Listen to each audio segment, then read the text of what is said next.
Assalamualaikum warahmatullahi wabarakatuh. Saya Ina Swatin, kelas D dengan NIM 2021053028. Di sini saya akan menjelaskan analisis saya mengenai teori hegemoni dan teori ideologi dalam iklan minuman berenergi.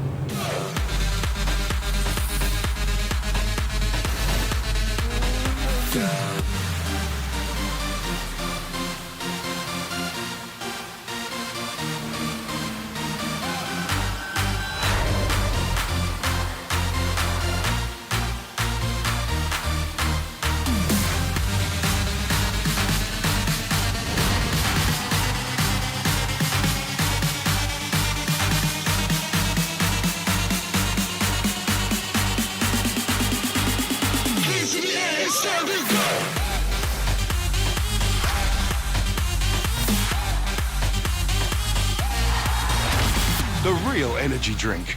Nah, sebelum masuk ke analisis iklan tersebut, saya akan menjelaskan mengenai teori dari gagasan dua tokoh neo-Marxis yaitu Althusser dan Gramsci. Ini merupakan analisis yang digunakan dalam ketimbangan iklan maskulin di media. Pandangan yang diajukan oleh mereka yaitu bahwa kendali yang dijalankan oleh kelas atas dalam hal upaya golongan bermodal melalui masyarakat dapat terjadi melalui penanaman beberapa ideologi oleh para ideologis.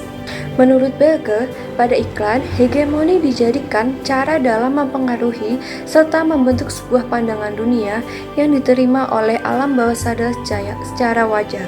Jadi, sebuah gaya hidup yang dibangun oleh pengiklan terhadap suatu pandangan tersebut untuk mengarahkan konsumen ke dalam suatu budaya konsumen. Media massa sebagai misi yang mempertahankan serta menjaga dominan kelompok kelas atas. Seperti yang kita ketahui, iklan sebagai media promosi terhadap barang maupun jasa. Dan media merupakan sarana untuk mempublikasikan wacana yang dilihat oleh kekuasaan. Nah, pada iklan tersebut, keberadaan perempuan hanya digunakan sebagai penghibur saja. Jadi, pengiklan ini berusaha mencari cara untuk menarik perhatian calon konsumen dengan sebuah keuntungan. Dengan harapan, keuntungan tersebut cukup untuk menarik perhatian calon konsumen akan produk yang diiklankan. Nah, itulah cara media bekerja melalui iklan suatu produk. Kemudian, daya cipta suatu iklan dapat dilihat dari segi karakter visual serta penggunaan bahasa.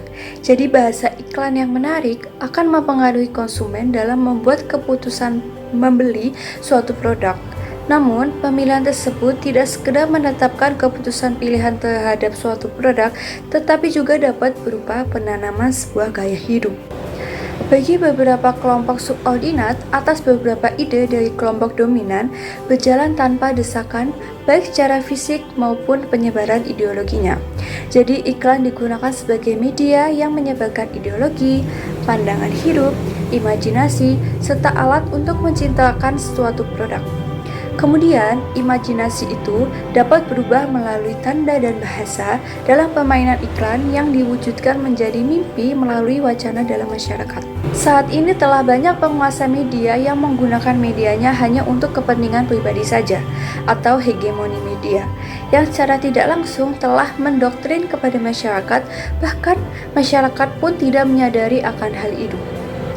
Jadi kesimpulan dari analisis ini yaitu penggunaan image simbolik dalam iklan ini sangatlah berhegemoni maskulin.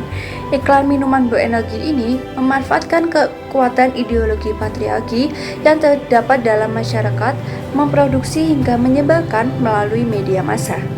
Denisi menjelaskan bahwa mitologisasi merupakan sebuah proses yang merupakan wujud yang menggambarkan sebuah barang yang ditampilkan sebagai wujud yang hampir mengarah visual yang sempurna di dalam khalayak.